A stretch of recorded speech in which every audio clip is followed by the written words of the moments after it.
भक्तगणों, आज वाल्मीकि रामायण किष्किंधा कांड में बालिका सुग्रीव और अंगद से अपने मन की बात कहकर प्राणों का त्याग देना, यह कथा आज वाल्मीकि रामायण में से सुना रहा हूँ। आप इसको ध्यान कर सुने।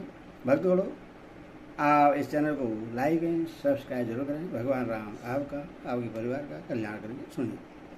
बाली की प्राणिक गति शिथिल पड़ गई थी और धीरे धीरे उर्वव सांस लेता हुआ सब ओर देखने लगा। सबसे पहले उसने अपने सामने खड़े हुए छोटे भाई सुग्रीव को देखा। युद्ध में जिन्हें विजय प्राप्त हुई थी, उन वानरराज सुग्रीव को संबोधित करके बाली ने बड़े स्नेह के साथ स्पष्ट वाणी में कहा, सुग्रीव, पूर्व जन्म के किसी पाप से अवश्य मम भावी बुद्धि मोह ने मुझे बलपूर्वक आकृष्ट कर लिया था। इसीलिए मैं तुम्हें शत्रु समझने लगा था और इस कारण मेरे द्वारा जो तुम्हारे प्रति अपराध हुए, उसके लिए तुम्हें मेरे प्रति दोष दृष्टि नहीं करनी चाहिए। तात मैं समझता हूँ हम दोनों के लिए एक साथ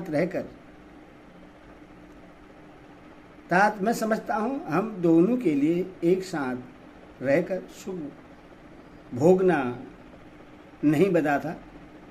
इसलिए दो भाइयों में जो प्रेम होना चाहिए वह न होकर हम लोगों में उसके विपरीत बैर भाव उत्पन्न हो गया। भाई, तुम आज ही हो वानरों का राज्य स्वीकार करो तथा मुझे अभी यमराज के घर जाने को तैयार समझो। मैं अपने जीवन, राज्य, विपुल संपत्ति और प्रसिद्ध यश का भी तुरंत ही त्याग कर रहा हूँ। वीरराजन, इस अवस्था में मैं जो कुछ कहूँगा वह यदि भी करने में कठिन है, तथापि तुम उससे अवश्य करना। देखो, मेरा बेटा अंगद धरती पर पड़ा है, उसका मोह आंसू से भीगा है। यह सुख में पला है और सुख भोगने के ही योग्य है। बालक होने पर भी यह मूड नहीं है। यह मुझे प्राणों से बढ़कर प्रिय है। मेरे न रहने पर तुम इससे सगे पुत्र की भांति मानना। इसके लिए किसी भी सुख सुविधा की कमी न होने देना और सदा सब जगह इसकी रक्षा करते रहना। वानरराज, मेरे ही समान तुम भी इसके पिता, दाता, सब प्रकार रक्षक और भय के अवसरों पर अभय देने वाले हो। तारा का यह तेजस्वी पुत्र तुम्हारे समान ही पराक्रमी है। उन राक्षसों के वध के समय यह सदा तुम्हारे आगे रहेगा। यह बलवान तेजस्वी तरुण तारा कुमार अंगद रणभूमि में पराक्रम प्रकट करते हुए अपने योग्य कर्म करेगा। सुषेण की पुत्री यह तारा सूक्ष्म विषयों के निर्णय करने तथा नाना प्रकार के उत्पादों के चिन्हों को समझने में सर्वदा निपुण है। जिस कार्य को अच्छा बताए उसे संदेह रहित होकर करना। तारा की किसी भी सम्मति का परिणाम उल्टा नहीं होता।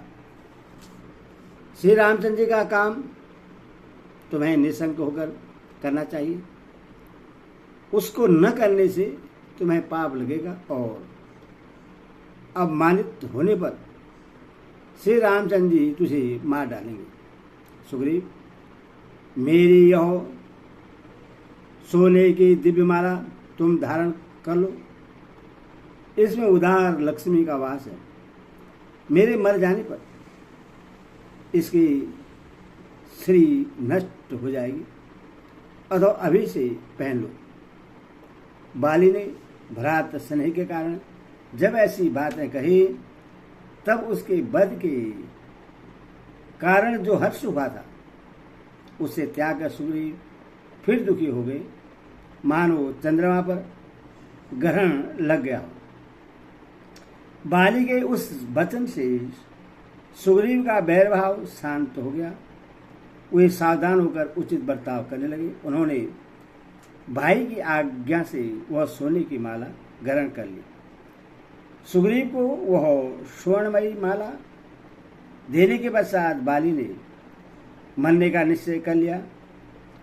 फिर अपने सामने खड़े हुए पुत्र अंगद की ओर देखकर स्नेह के साथ कहा, बेटा अब इस देश काल को समझो, कब और कहाँ कैसा बर्ताव करना चाहिए इसका निश्चय करके वैसा ही आचरण करो।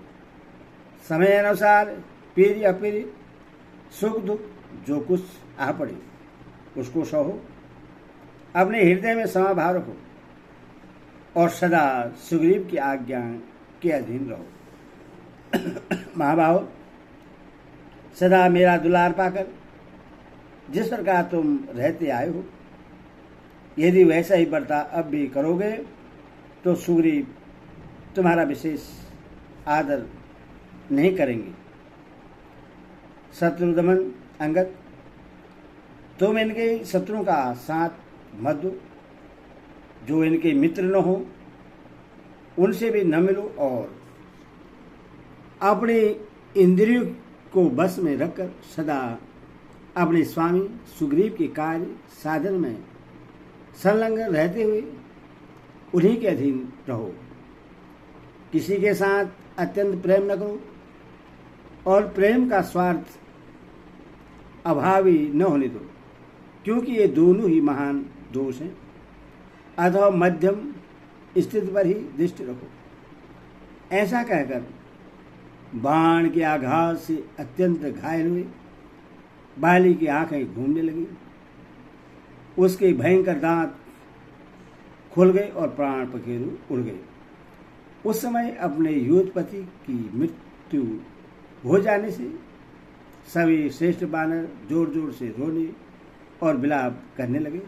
हाय, आज बानरराज बाली के स्वर्गलोक चले जाने से सारी केशगंधा पूरी सुनी होगी, उद्यान पर्वत और वन भी सुने हो गए।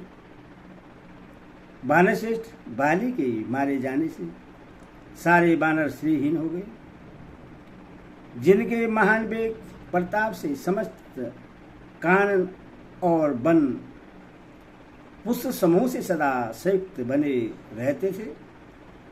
आज उनके न रहने से कौन ऐसा चमत्कारपूर्ण कार्य करेगा। उन्होंने महामना महाबाहु गोलभ नामक गर्दभ को महान युद्ध का अवसर दिया था।